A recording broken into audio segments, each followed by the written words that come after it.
এই জেলায় সবচেয়ে বেশি বেকার রয়েছে।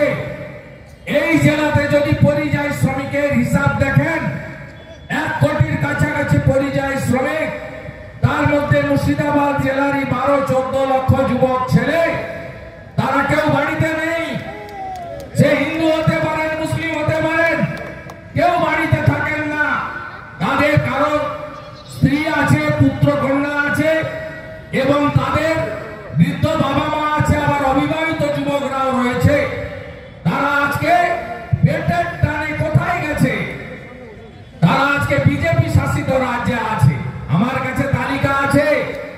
গুজরাটে কত ছেলে কাজ করছেন, উত্তরপ্রদেশে কত ছেলে কাজ করছেন, মহারাষ্ট্রে কত ছেলে কাজ করছেন, উড়িষ্যাতে কত ছেলে কাজ করছেন, মধ্যপ্রদেশে কত ছেলে কাজ করছেন, রাজস্থানে কত ছেলে কাজ করছেন, অন্ধ্রপ্রদেশে কত ছেলে চলে গেছেন এনডিএ বিজেপি শাসিত রাজ্যে।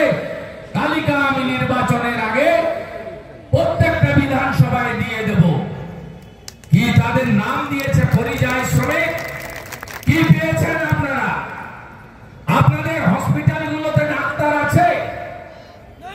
উত্তর থাকবে নেই। কি দিয়েছে মমতা ব্যানার্জি জানতে চাই আপনাদের কাছে।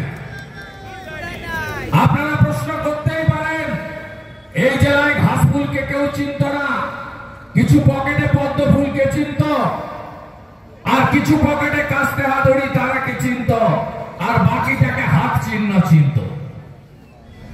হ্যাঁ, নিশ্চিত ভাবে আমাকে মমতা ব্যানার্জি বলেছিল মুকুল রায় পারেনি, ইন্দ্রনীল সেন পারেনি, পূর্ণেন্দু বসু পারেনি। তুমি একবার চেষ্টা করে দেখো। মুর্শিদাবাদকে বাদ দিয়ে হতে পারে না এত বড় জেলা, 22টা এমএলএ, 25টা পঞ্চায়েত সমিতি, 250 গ্রাম পঞ্চায়েত,